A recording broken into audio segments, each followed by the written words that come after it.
자, 안녕하세요. 자, 우리 이번 시간에는 우리 유통물류 일반관리 1과목에 대해서 알아보도록 하겠습니다. 자, 1과목 같은 경우는 가장 기본적인 개념들이 많이 나왔고요. 현재도 이렇게 출제가 되고 있고요. 그 개념과 특징들을 잘 비교하면서 같이 보도록 하시면 아마 점수 받는 데는 별로 큰 지장이 없다고 봅니다.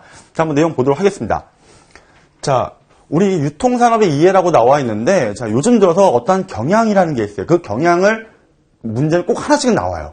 근데 그 경향을 외울 필요는 없고요. 우리가 그냥 상식적으로 봤을 때, 유통이라는 흐름이 어떻게 흘러가고 있구나. 연도별로 해서 어떻게 진행되고 있구나. 라는 정도만 이해를 하시고 선지를 보시면 됩니다.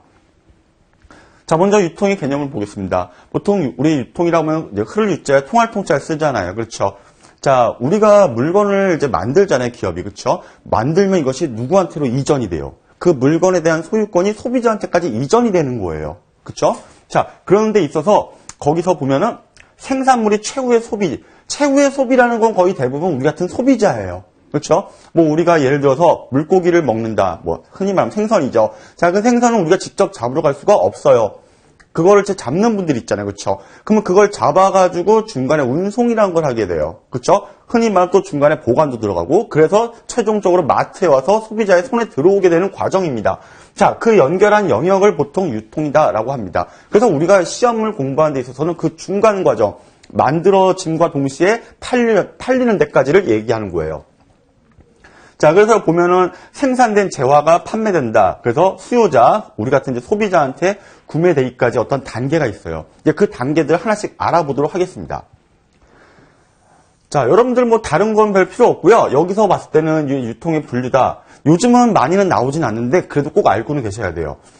자, 상적과 물적이라고 하는데 보통 우리는 물적 유통을 많이 다루게 될 겁니다. 왜냐? 시험에 주로 이게 많이 나오거든요. 물류업과 연결을 해가지고. 자, 상적이란 것은 재화의 이동을 동반하지 않는다. 즉 뭐예요? 물리적인 제품을 다루지 않는다는 얘기예요. 하지만 물적 유통은 뭐예요? 자, 얘네 봤을 때는 상품이 소비자한테 사용되기 전까지 유통 단계만 담당해준다. 아까 잠깐 말씀드렸지만은 만들어져 갖고 어떻게 돼요? 운송, 다른 말로 수송이죠. 그리고 보관, 하역 해갖고 소비자한테까지 오는 데까지 발생하는 과정이다라고 말씀을 드립니다. 자, 여러분들 중요하게 보셔야 되는 게 바로 여기에요. 자, 유통의 기능 이 부분이 이제 시험에 많이 좀 나오고요. 자, 우리 다른 건 필요 없습니다. 이 각각에 대한 단가로 1번, 2번들에 대한 개념만 먼저 알고 계시면요. 문제분들 크게 무리가 없습니다. 자, 소유권이라는 건 결국 아까 말씀드렸지만 물건을 만드는 사람은 일단 제조업자. 그러면 제조업자한테 소유권이 갖고 있는 거죠. 그렇죠? 근데 그것이 이게 이전한다. 누구한테 이전을 합니까? 물건을 팔고자 하는 대상이 있죠. 즉 우리 같은 소비자. 자, 그 사람들한테 물건을 이전시키는 거예요. 그러면 그 물건에 대한 권리도 같이 이전이 되겠죠. 그 얘기를 하고 있는 겁니다. 그래서 구매 및 판매 기능은 결국 소비자하고 제조업자와의 사이에 발생하는 것들이다. 근데 그 기능 중 가장 본질적인 기능, 가장 기본이 되는 거예요. 일단 물건을 만들어서 파는 거잖아. 그렇죠? 가장 기본이 됩니다. 자, 그것을 얘기하고 있고요. 자, 요것들이 이제 되면은 봤을 때 정보를 수집을 하겠죠. 자, 정보를 수집한다는 건 저거예요. 소비자가 무엇을 과연 원하냐, 무엇. 우리 영어로 얘기하면 what이죠. 그렇죠? 일단은 소비자의 니즈를 파악한다라고 보시면 되는 거예요. 그 니즈가 무엇이냐. 그 니즈를 파악한 다음에 거기에 따른 물건을 만들겠죠. 또는 자료를 수집할 것이고. 그렇죠? 그리고 소비자가 원하는 배송지까지 갖다 주고. 그리고 그것이 소유권이 완전히 이전됨으로써 판매가 종료되는 거죠. 자, 그것을 얘기하고 있어요. 자, 그럴 때 판매 과정을 보면은 자, 판촉이 들어갑니다. 자, 판촉 같은 경우 우리가 흔히 나중에 뒤에서 하겠지만은 우리 프로모션이라고 얘기하죠. 그렇죠? 뭐 여기에는 PR도 있고요. 흔히 말하면 광고도 있습니다. 자, 그거는 우리 3과목 마케팅에서 다루게 될 텐데 아무리 좋은 물건이 있다 하더라도 우리가 그것을 소비자들한테 알려주지 못하면 또는 소비자가 인지하지 못하면 아무 쓸모가 없게 됩니다. 즉 그냥 재고가 되고죠. 재고가 나중에 사장이 되겠죠. 자, 그런 결과가 발생하게 되는데 그런 부분들도 역시 우리 마케팅에서 다루면서 얘기하도록 하겠습니다.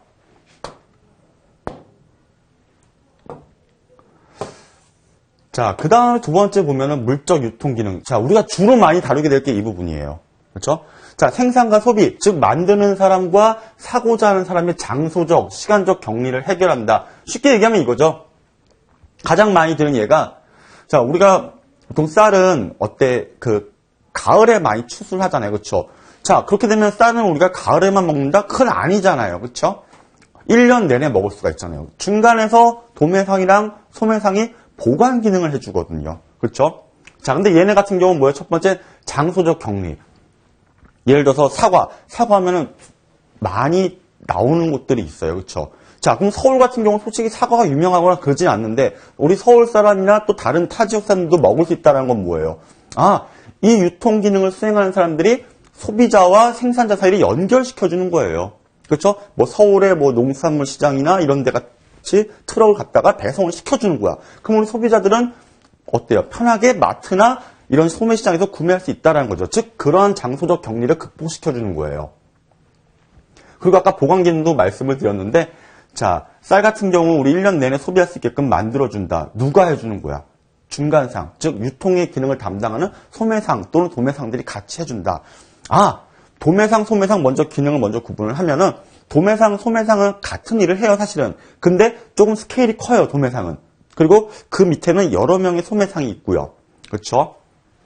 그리고 더 중요한 차이점은 도매상 같은 경우는 바로 판매하는 게 아니라 그것을 받아가지고 재가공을 해서 되파는 역할을 하고요. 소매상은 바로 최종 소비자한테 파는 역할을 합니다. 반드시 구분을 하셔야 돼요. 자, 조성 기능. 자, 조성 기능은 이제 세 번째로 나오게 되는데, 소유권 이전과 물적 유통 기능이 원활하게 수행될 수 있도록 지원, 즉 밖에서 물리적인 환경을 지원해 주는 거예요. 자, 보면은 표주나 뭐 시장 금융이 있는데요. 수요와 공급의 품질적인 차이를 조절한다. 즉 퀄리티를 얘기하는 건데, 거래를 할 거예요. 소비자하고 제조업자가 또는 중간상이. 거기에 따른 뭐예요? 가격 지불 조건. 우리가 뭐 흔히 말하면 우리가 물건을 하나 사면 뭐 공장도 가격 또는 소비자 가격이라는 게 있었잖아요. 그렇죠? 자, 그런 부분들을 이제 표준화시키는 거예요. 뭐 과자의 어떤 거, 생선의 어떤 것들. 자, 그다음 시장 금융. 생산자와 소비자 간의 경제적 격리가 클수록 이전과 모순이 격화된다. 즉, 마케팅 기능을 도모시켜준다라는 거예요. 사실은 보면은 생산자 만드는 사람하고 우리가 사고자 하는 사람 간의 생각이나 가치관 상당히 많이 다르거든요. 그렇죠? 근데 그것들을 상품이 이전할 때 그것과 그리고 그 가격을 매겼을 때 부분과 이것이 분명히 마찰을 빚게 돼요. 그렇죠? 근데 그 마찰을 완충시켜주는 역할을 해주는 거예요. 물론 그 환경은 너무나 많습니다. 근데 그런 것들을 조절해준다라는 정도만 알고 계시면 되고요. 시장 정보라는 거 다른 건 필요 없습니다. 즉 소비자가 무엇을 원하느냐. 뭐 아까 말씀드렸지만은 소비자가 필요로 하는 상품 정보. 즉 뭐예요? 우리가 흔히 말하면 니즈예요. 위에서 얘기했지만 결국 마케팅이나 이런 부분들은 이 니즈를 파악을 해야 된다는 거예요.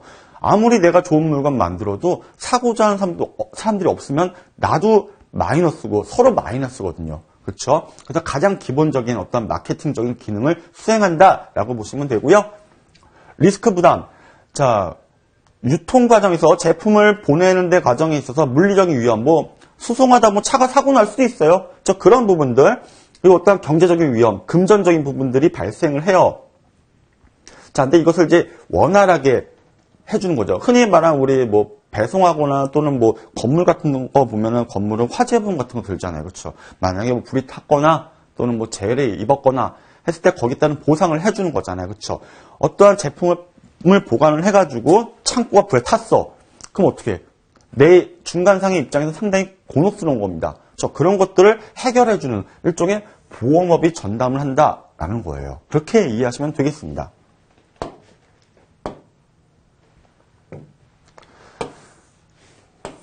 자, 유통산업의 개념을 보면은 그냥 개념은 우리가 읽고만 이해는 이런 거구나라는 것만 아까 말씀을 드렸죠. 흐름만 보시면 돼요. 재화의 이동, 재화가 이동되겠죠. 만들어지면 끝이 아니죠. 이동도 하고 보관도 하고 하역도 한다고 말씀드렸죠. 거기에 따르는 어떠한 유통 부분을 담당하는 거예요. 근데 그것은 보통 유통산업이다. 다 포괄을 하고 있는 거예요. 수송, 보관, 하역, 모든 각종 서비스까지 다 모든 포함을 하고 있습니다. 자, 그리고 아까 말씀드렸는데 먼저 개념 먼저 확실하게 보라고 말씀드렸죠. 도매상과 소매상. 얘는요.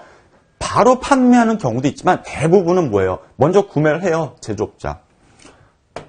자, 먼저 이걸 볼게요. 이것들을 이해하기 위해서는 전통적인 유통 채널 방식이 있어요. 그것이 어떻게 되냐면요. 제조업자,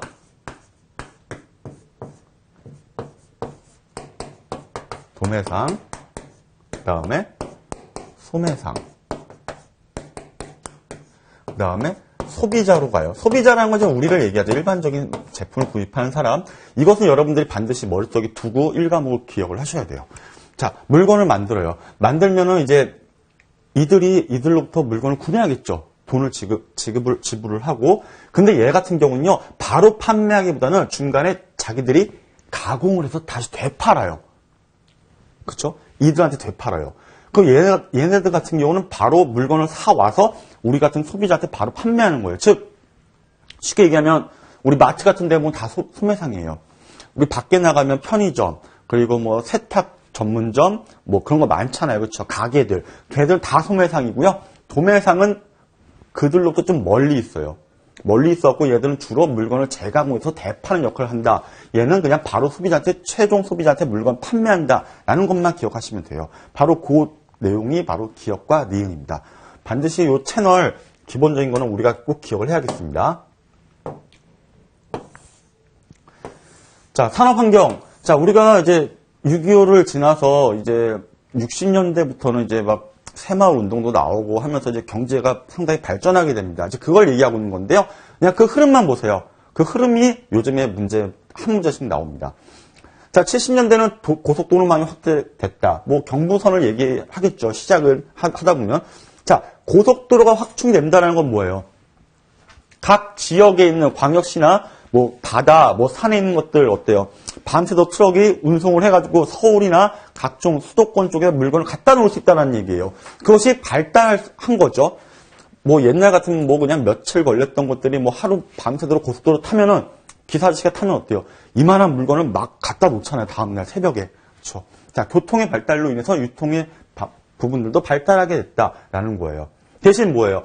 도나 군, 면 단위 중간상은 떨어지게 돼요. 오히려 시, 큰 거 있죠. 자, 그런 데는 다 상당히 왕성하게 발전하지만은 오히려 군이나 이런 밑에 있는 부분들은 다 몰락하게 됩니다. 그러면서 중간상들이 뜨는 거죠. 운송하거나 보관하거나 수송하는 사람들이 올라가게 됩니다. 80년대 와서는 소형 점포는 몰락한다. 그러면 뭐예요, 반대로? 우리가 뭐 흔히 말하면 이마트나 이런 데 큰 거 있잖아요. 그렇죠? 중간 대형 마트나 디스카운트 스토어 같은 것들이 상당히 발전하게 돼요. 현재도 우리는 오히려 소형 점포, 흔히 말하면 우리 선생님 어렸을 때 같은 경우 우리 연세점 또는 슈퍼마켓, 흔히 말하면 구멍가게라는 개념들이 많았는데 지금 그런 게 있다 없다? 거의 없어요.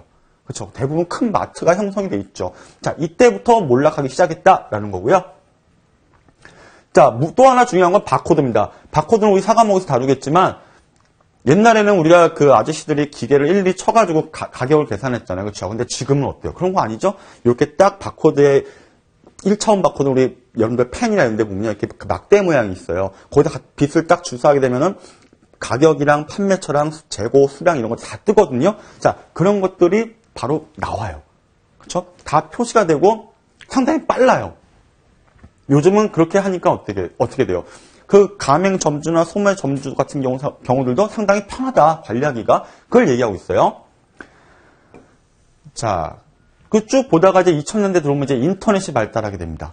인터넷 발달하면 어떻게 돼요? 무점포 소매상이 들어옵니다. 여러분들 무점포 소매상 가끔씩 심심할 때 한 번씩 출제됩니다. 뒤에서 다루게 되겠지만은 말 그대로 점포가 없다라는 개념이에요. 요즘에 뭐 예를 들면 뭐 무인 점포 같은 거 많잖아요. 아이스크림이나 또 뭐 있나요? 과자. 자, 그런 것들이 가장 대표적인 거고, 뭐 텔레마케팅 콜센터. 얘네가 자체적으로 물건을 파는 거 아니고 전화를 통해서 하는 거잖아. 자, 그런 거 또는 우리 자동 판매기. 자, 자동 판매기 이용 안 해본 사람 없겠죠. 커피 하나 뽑아 마시는 분들도 계시고. 자, 그런 것들이 모두 무점포에 해당이 된다. 역시 뒷부분에서 다루도록 하겠습니다. 자, 여기 또 하나가 선지로 나온 것들이 중에 하나가 3번입니다. 여성의 사회 진출, 그리고 고령화 사회의 도래로서 소비자의 구매 형태가 변화되었다. 왜? 예전에는 주로 남성 위주의 그런 부분으로 많이 흘러갔는데 여성들이 사회생활을 함으로써 어떻게 돼요? 뭐 예를 들어서 화장품이나 의류나 액세서리 같은 걸 많이 구매하게 되겠죠. 자, 그렇게 되면 그쪽 산업들이 발달하게 되니까 우리가 기존의 목표로 삼았던 어떤 가부장적인 부분들이 여성 쪽이나 또는 노인, 아이들 쪽으로 많이 변화하게 된다. 그것을 뭐라고 얘기한다? 구매 형태가 변화하게 됐다라고 얘기를 하는 거예요. 자, 이 흐름 반드시 한번 읽고 넘어가셔야 돼요. 외울 필요는 없습니다. 자, 그것을 위에 있는 거 설명해 준 게 바로 이 부분들입니다. 자, 우리가 보통 97년, 98년 흔히 말하면 IMF가 왔죠. 그렇죠? 그러니까 주로 이제 소득이 감소하니까 우리 일반적인 가게들, 점포들이 많이 몰락을 합니다. 자, 그런 얘기 많이 들으셨을 거예요. 조금씩 이제 후반에 갈수록 경기는 회복된다고 했습니다. 그러다 이제 보면은 아직은 불황을 막고 있는 부분들은 많아요. 그렇죠? 대신 뭐예요? 이제는 온라인 판매를 많이 하게 됩니다. 여러분들 흔히 말하면 뭐 이제 뭐가 기술이 발달하거나 뭐 하면 우리 흔히 말하면 뭐예요? 우리 전화기 딱 열어가지고 모바일 쇼핑 같은 거 대부분 하시죠? 저도 합니다. 내가 굳이 이 물건을 알고 있는데 오프라인 매장 가서 잘 안 사. 가격도 비싸고 또는 편하게 구매하기 쉽게 하기 위해서 어떻게 돼요? 모바일로 하다 보니까 전자상거래가 상당히 올라가고 있다라는 거예요. 자, 그리고 여성의 사회 진출은 아까 말씀을 드렸습니다. 뭐 한 가지 더 추가를 한다면은 남녀 평등 사상이 이제 강해졌어요. 저 남성 위주의 그런 가부장적인 것이 없다. 그리고 여성들도 학력이 높아집니다. 자, 그러다 보니까 이들도 이제 집에서 살림만 하거나 하진 않아요. 사회에 나가서 돈을 벌고 남자들하고 대등하게 가는 겁니다. 자, 이런 가치관, 남존 여비에서 이런 가치관도 변하고 여성의 사회 진출이 많아지고 그들도 소득 수준이 향상되니까 그들이 사는 제품들이 남성들하고 다르죠. 그러니까 우리 산업의 형태도 바뀌게 되는 거예요. 그렇죠? 자, 그리고 양보다는 질을 우선시하게 되죠. 그렇죠? 자, 그리고 필수품 중심의 품목보다 뭐 필수품은 뻔한 거예요. 사람들이 우리가 의식주를 하기 위해서 필요한 것들인데 이제는 거기서 벗어나서 우리 주 5일 근무 대부분 하시잖아요. 그렇죠? 자, 그렇기 때문에 어떤 레저나 나를 위해서 놀 수 있는, 즐길 수 있는 그런 것들이 많이 올라가요. 뭐 예를 들면 주말에 산에 많이 가시는 분들은 아웃도어 제품 같은 거 많이 쓰실 거고요. 또는 흔히 요즘 차박이라고 하나요? 자, 그러면 그거 하신 분들은 어때요? 거기에 따르는 장비들도 구입을 해서 주말에 내가 쉬는 거야. 재충전을 하고 하는 방식으로 해서 이런 부분들이 증가됐다랍니다. 자, 도시화 진조는 뭐 예나 지금이나 사실은 거의 똑같아요. 그리고 역이나 터미널이 생기면 그쪽 위주로 상당히 많이 발전해요. 특히 뭐 큰 역들, 우리 뭐 광역시를 대표하는 각도의 광역시의 역들 보면 어때요? 일단 백화점이 많이 들어갑니다. 그리고 유명 브랜드의 제품이 많이 입점을 하게 돼요. 자, 그런 부분들이 많이 진행되고 있다. 자, 최근 뭐 유통의 변화 및 그에 따른 시사점을 한번 볼까요? 자, 유통업체의 대형화. 자, 유통업체 요즘 상당히 대형화돼 있죠? 소형화된 건 없어요. 그쵸? 그리고 모든 게 가장 기본적으로 프랜차이즈나 이렇게 큰 덩어리로 많이 가게 돼요. 그래서 유통업체 영향력이 상당히 증가했다. 예전엔 단순히 배달만 하고 보관만 했던 게 아니라 이것을 모두 아우르게 됐고 힘을 가지게 됐어. 그걸 얘기하고 있습니다. 그리고 이 유통업도 국제화가 됩니다. 뭐 우리가 예를 들면 해외 직구 같은 거 많이 하잖아요. 그렇죠? 그럼 해외에서 우리가 물건 사면 거기서 물건을 구매 대신 해가지고 비행기나 배나 이런 걸로 운송을 하겠죠? 그리고 또 한국에 도달해서는 보관을 해서 분류를 할 것이고, 자, 그렇게 해서 유통업도 국제화가 되고 있다. 그리고 아까 잠깐 말씀드렸던 무점포 판매. 그렇죠? 굳이 우리가 점포가 있는 꼭 마트나 이런 데 가지 않고서라도 뭐 라면 자판기 또는 뭐 흔히 말하면 뭐 담배 자판기, 음료수 자판기 이런 것들을 많이 이용하고 있다라는 거예요. 자, 그리고 가장 뭐 당연한 거긴 하지만은 제조업체, 도매업체, 소매업체, 소비자. 자, 아까 말씀드렸던 전통적인 유통 채널이라고 말씀드렸죠. 자, 그 역할이 변화가 돼요. 말 그대로 전통적이게 되고요. 요즘 같은 경우는 제조업체에서는 바로 건너뛰어서 소비자로 직거래 형태로 많이 가고 있어요. 즉 전자상거래가 상당히 활성화돼 있다. 그래서 전통적인 채널이 점점 떨어진다라는 거예요. 자, 그렇다고 해서 시험에 여러분들 떨어지고 있다고 해서 그게 아니에요. 약화만 되고 있을 뿐이지 계속 존재는 하고 있습니다. 시험에서 선지는 그렇게 잘못된 걸 골라낼 수 있어야 된다는 걸 얘기하고요. 그리고 소비자의 구매 패턴에 따라 어느 점포, 매장을 이용할 것인가의 선택이 중요하다. 결국 구매 패턴이란 건 뭐예요? 소비자가 남성 위주로 가는 게 아니라 여성이나 노인 또는 아이 위주로 가고 있다라는 걸 우리가 알 수가 있다라는 거죠. 자, 이 부분들은 우리가 산업발전법들은 우리가 한 번씩 읽어보면 돼요. 그냥 거의 법 문제가 하나씩은 나오는데 그냥 읽어보면 이게 조금 말이 안 된다는 게 있습니다. 자, 그런 부분들을 여러분들 참고해서 보시면 되겠습니다. 자, 디지털화, 여러분들 RFID 나오고 IT 기반으로 적용해서 나온다고 하는데 흔히 말하고 칩 같은 거잖아요. 그렇죠? 근거리 무선으로 해가지고 인식을 시키는 거잖아요. 그렇죠? 자, 그것들은 이제 뒤에 바코드랑 연결이 되는데 예를 들면 저런 거죠. 이런 펜들이 만약에 한 박스가 있어요. 그럼 우리가 일일이 그 박스를 뜯어보고 볼 수는 없어. 근데 그 박스나 이런 거에 뭐예요? 이런 바코드가 찍혀져 있는 거죠. 그래서 우리가 딱 갖다 댔을 때 삑 소리 나면서 이 안에 박스에는 어떠한 제품들이 얼마나 수량 있고 가격이 단가가 얼마다라고 나와 있는 거예요. 그럼 우리가 굳이 그걸 뜯어보지도 않고도 바로 확인하고 보낼 수가 있다라는 거죠.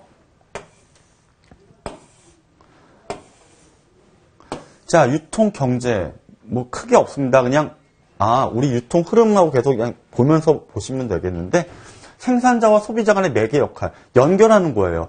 생산자와 소비자 직접 거래한다. 자, 직거래인 경우입니다. 전통적인 채널 방식에서 벗어났습니다. 자, 아무래도 직거래를 하게 되면 재반 비용, 거기에 따르는 뭐예요? 운송료, 보관 이런 게 하역은 상쇄돼요. 없어지긴 해요.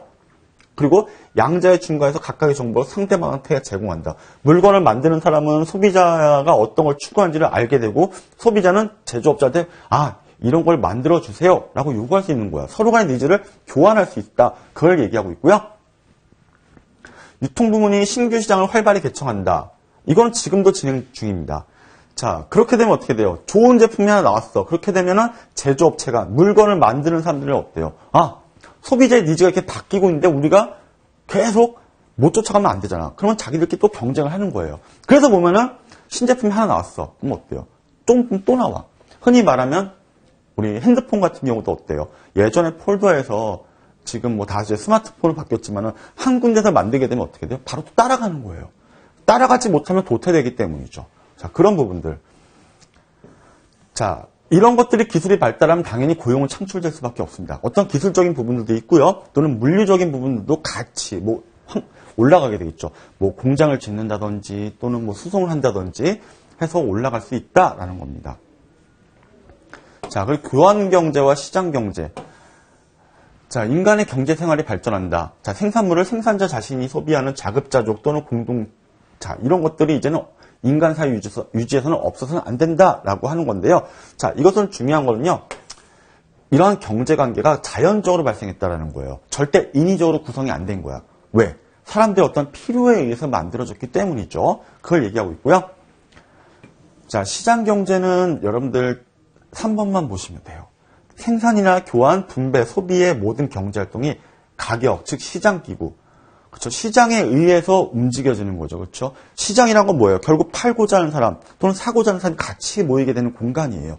그들로부터 자연스럽게 가격이 형성되고요. 서비스가 만들어지고 그리고 구매와 판매가 이루어지는 부분이다라고 보시면 됩니다. 자, 이런 것들은 그 흐름만 보시면 돼요. 자, 이제 경로 및 구조. 자, 이제 실제로 여러분들 시험에 나오는 부분들은 이 부분들입니다. 자, 이 부분들인데 아까 위에서 말씀드린 전통적인 우리 유통 채널 4가지. 제조업자에서 도매상, 도매상에서 소매상, 소매상에서 소비자로 가는 그 구조를 우리는 파악을 하셔야 돼요. 자, 유통 경로는 다시 말씀드리지만 제조업자, 다른 말로 보통 시험산 생산자로도 나옵니다. 이들로부터 물건이 만들어지고요. 결국은 우리 같은 최종 소비자, 수요자 한테 이르기까지 했던 과정, 통로, 코스, 아까 말씀드렸던 운송, 보관, 하역 등을 하고 있어요. 자, 근데 거기에는 기본적으로 마케팅 활동이 들어가죠.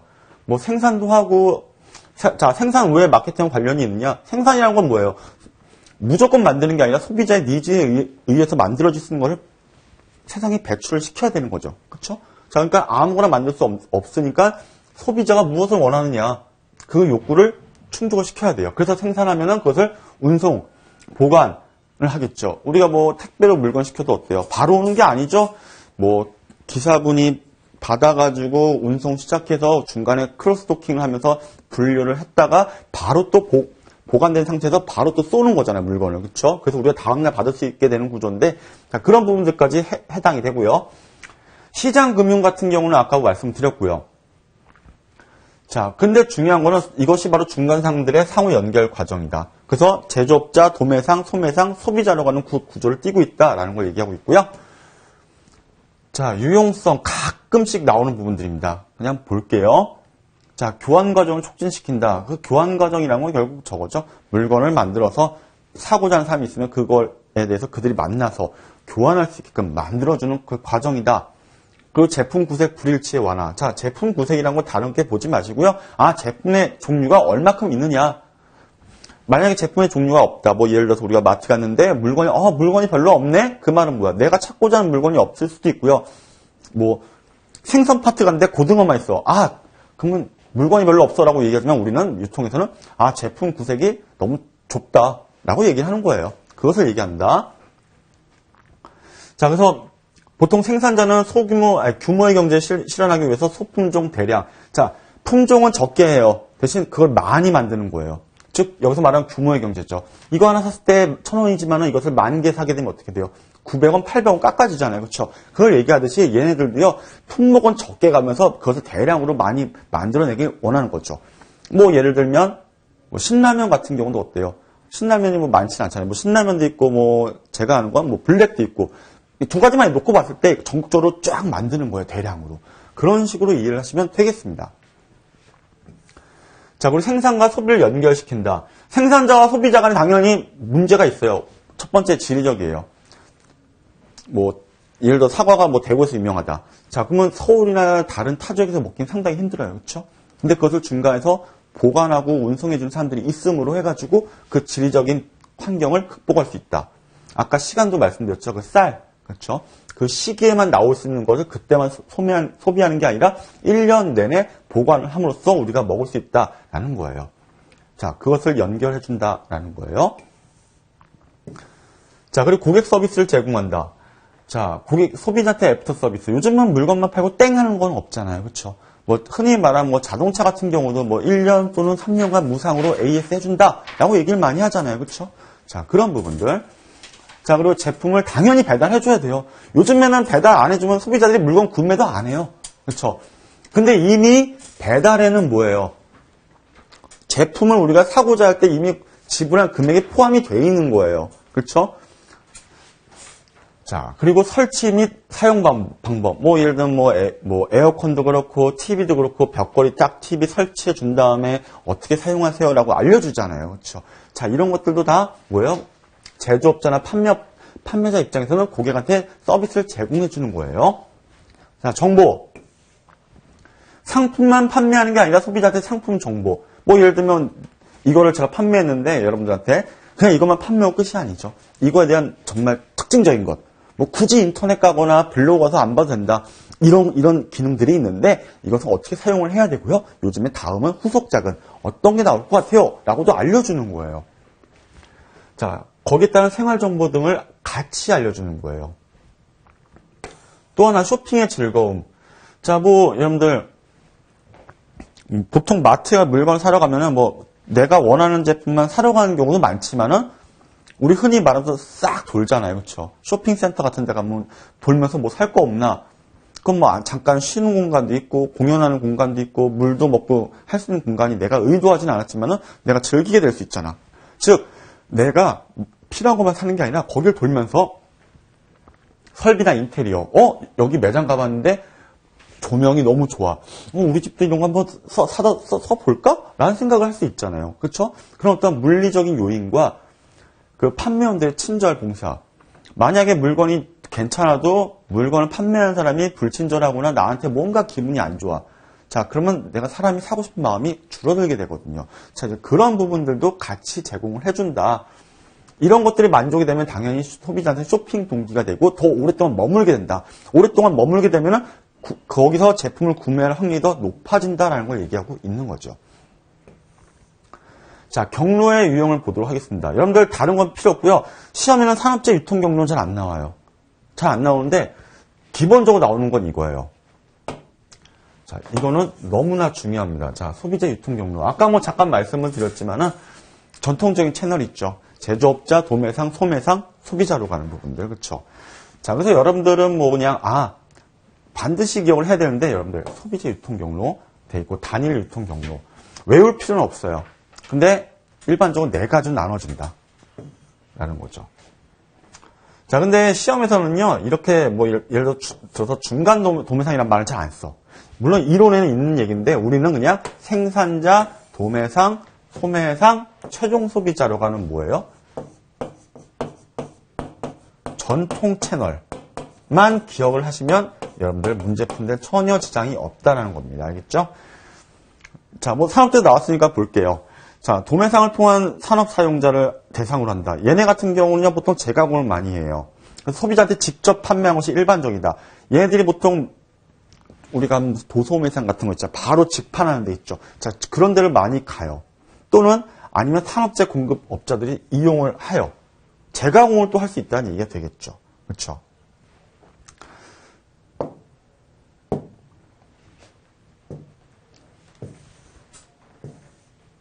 자, 복수의 유통 경로. 자, 유통 경로가 이제 하나만 하는 경우보다는 두 가지로 하는 경우가 많은데, 자, 저거죠. 동시에 활용하는 거예요. 그냥 뭐 하나의 채널이 이렇게 있다 하면 보통 이렇게 흘러갔는데, 아, 요즘은 이렇게 두 개의 채널을 두고 한다. 그러면 어때요? 소비자한테, 더 많은 소비자한테 빨리빨리 보낼 수 있어요. 그렇죠? 우리가 흔히 말하면 그렇죠. 문제 풀 때 한 가지 방법이 있는 것보다는 여러 가지 방법이 있는 경우를 더 선호하잖아요. 그렇죠? 경우의 수도 있기 때문에. 자, 그것을 얘기하는 거예요. 자, 그걸 선택하는 이유는 뭐냐? 시장이 하나 하더라도 다른 경로를 사용해서 세분화된 개별 시장. 자, 세분화됐던 건 뭐예요? 예를 들어서 우리 연령이 뭐 10대, 20대, 30대, 40대 나눠지잖아. 그렇죠? 자, 그러면은 아무래도 우리가 한 시대 뭐 30대만 노리는 것보다는 어때요? 물건 팔 때 10대를 위한 또는 20대를 위한, 50대를 위한 제품을 더 많이 만들면 어떻게 돼요? 판로를 더 구축할 수 있잖아요. 확대시킬 수 있다라는 거죠. 그러니까 당연히 나오죠. 판매 범위가 넓어지니까 당연히 이익은 증가하게 돼요. 자, 증가하게 되지만은 각 경로 간의 갈등이 심해져. 내가 이걸 파는데 나한테 물건을 떼가는 소매상들이 여러 명이야. 자, 그럼 어때요? 첫 번째 소매상은 장사가 잘 돼. 근데 두 번째, 세 번째는 어떻게 돼요? 똑같은 제품 판매하는데 얘는 잘 나가고 왜 우리는 이러지? 그럼 서로 간에 어때요? 동급이잖아. 자기들은 동급이죠. 소매상들. 자, 그럼 자기들끼리 간에 갈등이 발생하게 된다. 동급들 간에 발생하는 동기를 우리는 수평적 갈등이라고 얘기를 하는데 그런 갈등이 발생하게 된다. 그래서 특성에 따라 이중 가격. 잘 나가는 사람은 가격은 높게 불러도 사람들이 잘 사고 안 되는 소매상들은 어때요? 똑같은 제품 판매하는데 계속 떨어뜨릴 수밖에 없는 거야. 똑같은 제품인데 가격 구조를 이중으로 만들게 되는 효과가 아니라 발생해서는 안 되는 것들이 나타나게 되는 거죠. 그런 걸 얘기합니다. 자, 다중 경로는 여기 있었던 복수의 경로에서 좀 더 확장된 겁니다. 자, 경로의 기능, 이제 나왔던 내용을 잠깐만 볼게요.